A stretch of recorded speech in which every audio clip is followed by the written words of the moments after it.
Hello guys, I am SK Mishra and I welcome you all in Rankers, which is the third episode in which we are going to discuss about how to attempt a Gerson reason type question. Yes, recently CBSE had changed some question pattern of class 10th and 12th board in which they are going to ask a Gerson reason type question and case based study question. In question paper this year, you will be given 4 adjacent region question, 4 adjacent region question and 2 case based study question.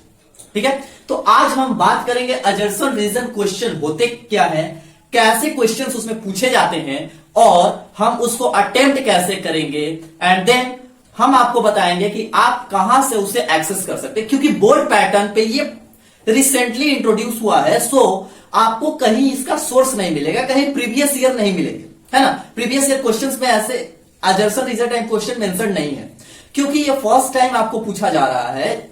अभी तक ये सिर्फ JEE और NEET में पूछा जा रहा था. जेई मेंस और नीट एग्जामिनेशंस में एजर्सन रीजन टाइप क्वेश्चन आते थे, बट बोर्ड एग्जाम्स में आपको अभी देखने को मिलेगा. सो इसके लिए आपको ये जरूरी है कि आप कहां से इसे एक्सेस करें और आसानी से उसका प्रिपरेशन कर पाए according to pattern of board. क्योंकि कई बार क्या होता है कि हम थोड़ा हाई लेवल का प्रैक्टिस कर लेते हैं, बट जैसा कि बोर्ड लेवल पे जो पूछा जा रहा है उसका हमें नहीं हो पाता प्रैक्टिस. दैट इज व्हाई हम मार्क्स लूज कर देते हैं. सो बात करते हैं क्वेश्चन पैटर्न की. तो अगर हम फिजिक्स का एग्जांपल लेकर के चलते हैं तो आपका सेक्शन 5 डिवाइड होगा क्वेश्चन पेपर. हमने बताया था section A, section B, C, D and ई.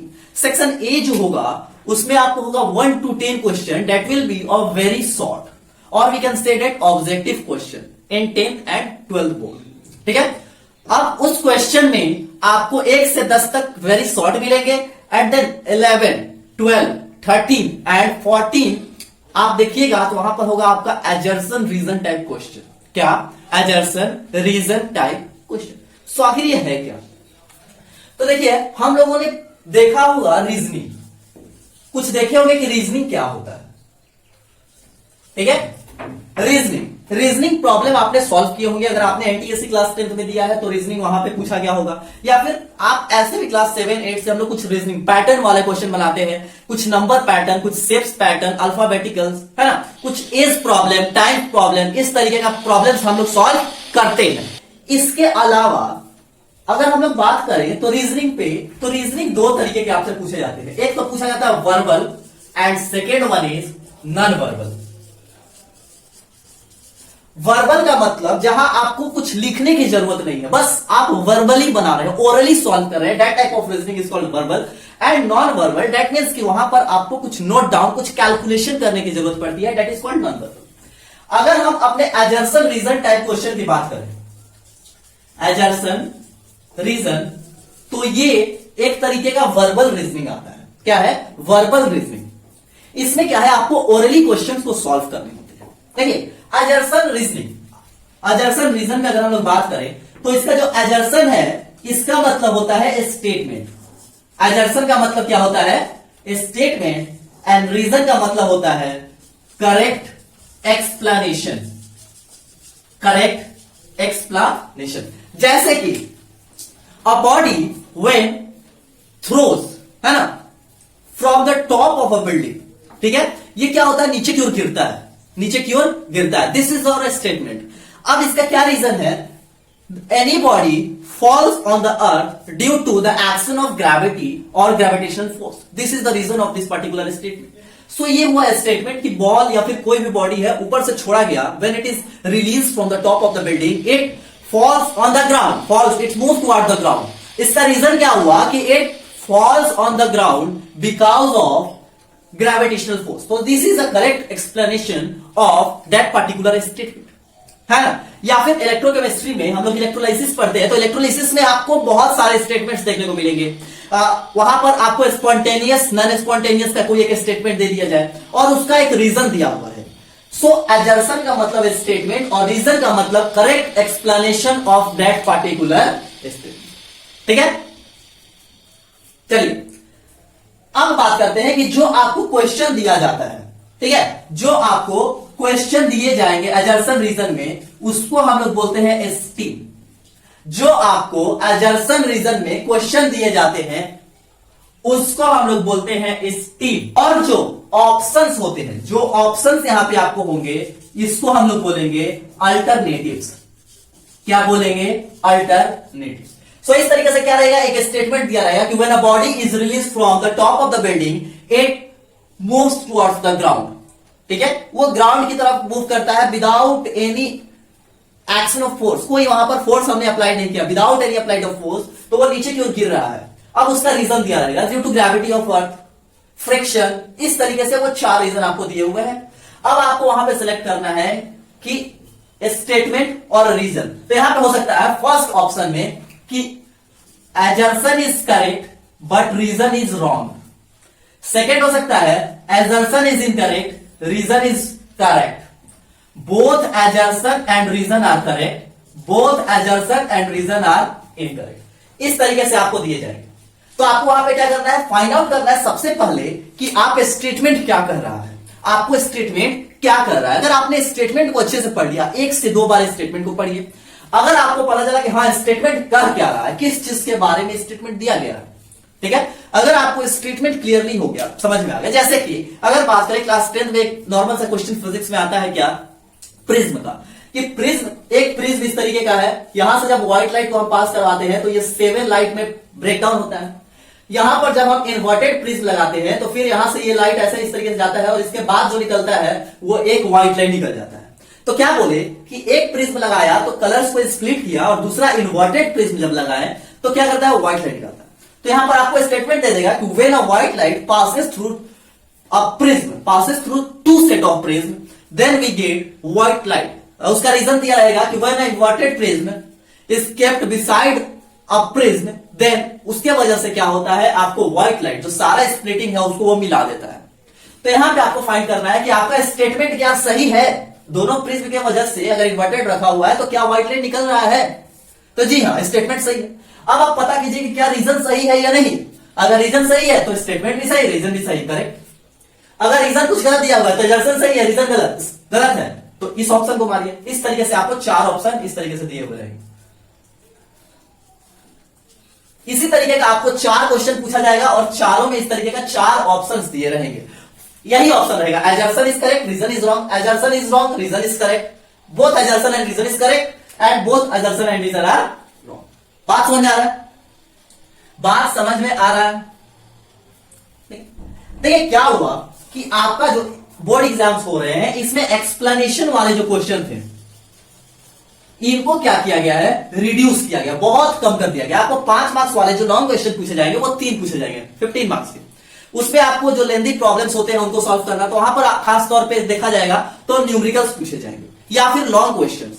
लेकिन अगर बात करें एक्सप्लेनेशन, बहुत ज्यादा जो एक्सप्लेन करने वाला, ऑप्टिक्स या फिर जो लास्ट में फाइबर ऑप्टिक्स से रिलेटेड कुछ क्वेश्चन आते थे, तो वो सारे क्वेश्चन को रिड्यूस किया गया। यहां पर आपके थिंकिंग एबिलिटी को बढ़ाया जा रहा है, थिंकिंग एबिलिटी को इंक्रीज किया जा रहा है।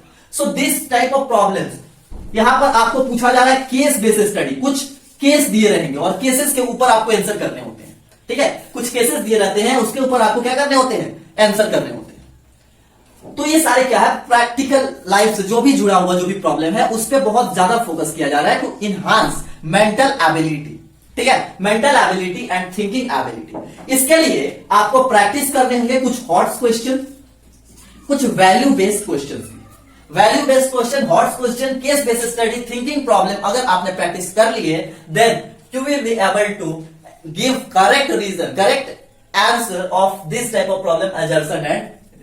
तो इसके लिए क्या करने होंगे आपको, प्रैक्टिस।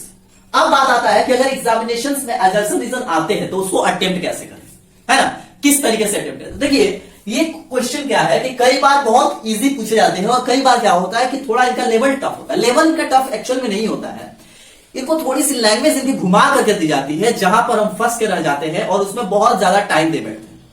तो इसके लिए आपको जो करेक्ट स्टेप जो आपको उठाने हैं ताकि आप इसको अच्छे से आंसर दे पाए कम से कम समय में, वो क्या है कि जो आपके 15 मिनट्स स्टार्टिंग में मिलते हैं क्वेश्चन को रीड करने के लिए, है ना। 15 मिनट्स, जैसे आपको क्या मिलते हैं, स्टार्टिंग के 15 मिनट्स कॉपी डिस्ट्रीब्यूट होता है एंड देन 15 मिनट्स आपको मिलते हैं कि आप क्वेश्चन पेपर पढ़िए। 10 बजे आपको क्या मिलता है, कॉपी मिलेगा। 10-15 से आपको अलाउ किया जाएगा, क्वेश्चन पेपर मिलेगा, उस समय से आप 10-30 तक क्वेश्चन पेपर पढ़िए और उसके बाद 10-30 से आपको आंसर देना होता है 3 घंटे का। तो इस 15 मिनट्स में हम लोग क्या करते हैं, टोटल क्वेश्चन को पढ़ते हैं कि क्वेश्चन नंबर 1 से लेकर के जो लास्ट 33-34 क्वेश्चन दिया हुआ है उसको पढ़ रहे हैं। तो इससे बेटर होगा कि आप क्या कीजिए, एजर्सन रीजन पे सीधे जंप मारिए। 11 से 14 क्वेश्चन जो होगा आपका फिजिक्स का अगर बात किया जाए तो क्या होगा, एजर्सन रीजन क्वेश्चन को। तो क्या कीजिए, डायरेक्ट एजर्सन रीजन पे जाइए या फिर आप जाइए केस बेस्ड स्टडी पे। इन दोनों में से किसी एक पे जाइए और 15 मिनट का यूटिलाइज आप यहां पे कीजिए, क्योंकि आप क्वेश्चन को समझने में जो समय लगाएंगे उससे बेटर होगा कि आप एजर्सन रीजन उतने समय में सॉल्व कर लीजिए, ताकि क्या होगा, आपको पता चले कि किस तरीके से आपको पूरे 3 घंटे टाइम को मैनेज करना है। क्योंकि ये एजर्सन रीजन और केस बेस्ड स्टडी, अगर इसको आपने समझ लिया तो आप आसानी से आंसर कर पाएंगे, और अगर नहीं समझे तो अगर स्टार्टिंग से इसको करने लग जाएंगे तो आपका क्या होगा, आधा घंटा से 45 मिनट आपको बस इसी क्वेश्चन को करने में निकल जाएंगे। ठीक है, तो इस तरीके से आप क्या कीजिएगा, बहुत ज्यादा हो सकता है कि आपको प्रॉब्लम हो। टाइम मैनेजमेंट को ध्यान रखते हुए मैं यही सजेस्ट करूंगा कि स्टार्टिंग में 15 मिनट आप एजर्सन रीजन और केस बेस्ड स्टडी प्रॉब्लम्स को कर लीजिए। Otherwise you need to do it at the end of the paper, है ना। लास्ट का आधा घंटा अगर आपके पास बचता है तो उसमें आप इसे कीजिए, बिकॉज अगर आप ये करने बैठते हैं तो आप हो सकता है कि आपका रेस्ट ऑफ द क्वेश्चन क्या हो जाए, छोड़ सकते। ठीक है, इसके बाद अगर बात किया जाए कि आपको इस तरीके के प्रॉब्लम्स कहां मिलेंगे, तो इस वीडियो के डिस्क्रिप्शन में टेलीग्राम ग्रुप का लिंक होगा, या फिर हमारे चैनल के लास्ट अबाउट पेज पे जाइए, वहां टेलीग्राम ऑप्शन होगा, उस पर क्लिक कीजिए, टेलीग्राम ग्रुप में आप हमसे ज्वाइन होइए। वहां हम आपको ढेर सारे एजर्सन रीजन टाइप क्वेश्चन करने के लिए प्रोवाइड करेंगे पर डे। ठीक है, अब बात करें कि कैसे इसको अटेम्प्ट करेंगे। अटेम्प्ट करना है कब, ये हमने बताया। अब देखिए, आप स्टेटमेंट पढ़िएगा, रीजन पे नहीं जाइएगा, कहां जाइए, स्टेटमेंट। आप 1 से 2 बार उस स्टेटमेंट को पढ़िए। स्टेटमेंट को अगर आपने अच्छे से पढ़ लिया तो आपको क्लियर होगा, हाँ ये कह क्या रहा है, ठीक है, ये क्या पूछ रहा है। तो वो स्टेटमेंट जब आप पढ़ते हैं तो हो सकता है कि ये किस चीज का स्टेटमेंट है, ये हमारे चार्ट्स से रिलेटेड में कोई स्टेटमेंट दिया हुआ है, कोई ऑप्टिक्स चैप्टर से रिलेटेड स्टेटमेंट दे सकता है, फाइबर ऑप्टिक्स से दे सकता है, ठीक है, कोर के बारे में दे सकता है। फाइबर ऑप्टिक्स में जो होता है हमारे पास कोर, जो सबसे इनर जो होता है, जो हमारे पास ऑप्टिक्स फाइबर है, ऑप्टिकल फाइबर, उसके अंदर वाला जो सबसे इनर वाला लेयर होता है उसको बोलते हैं कोर।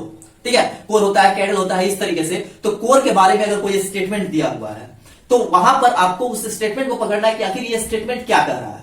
ठीक है, कोई किसी भी ऑप्टिकल फाइबर में जो सिग्नल्स ट्रांसमिट होती है उसको, उस स्टेटमेंट को वो लिखा हुआ है। तो अब जब तक आपको वो स्टेटमेंट क्लियर नहीं होगा तब तक आपको ये पता नहीं चलेगा कि आखिर उस ऑप्टिकल फाइबर में वो ट्रैवल कैसे करता है, उसका रीजन क्या है ट्रैवल करने का।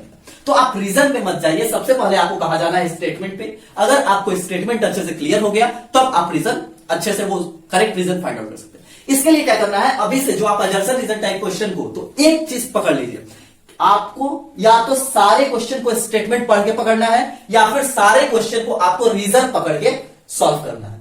अगर आपने कुछ क्वेश्चन को स्टेटमेंट से सॉल्व किया, कुछ को पहले रीजन के ऊपर गए, तो इस तरीके से क्या होगा, एग्जामिनेशन हॉल में आप कंफ्यूज हो सकते हैं कि पहले हम रीजन को पकड़े या फिर स्टेटमेंट को। तो अभी से जितने क्वेश्चन का प्रैक्टिस करना है आप एक अपने हिसाब से, क्योंकि सभी का क्या होता है, क्वेश्चन सॉल्व करने की एबिलिटीज अलग अलग होती है। कोई होते हैं कि स्टेटमेंट वाले क्वेश्चन, एजर्सन रीजन वाले क्वेश्चन को स्टेटमेंट से पकड़ लेते हैं कि क्या करेक्ट स्टेटमेंट है, और कुछ लोग होते हैं कि रीजन पकड़ते हैं कि ये रीजन है तो इसका करेक्ट स्टेटमेंट क्या हो सकता है।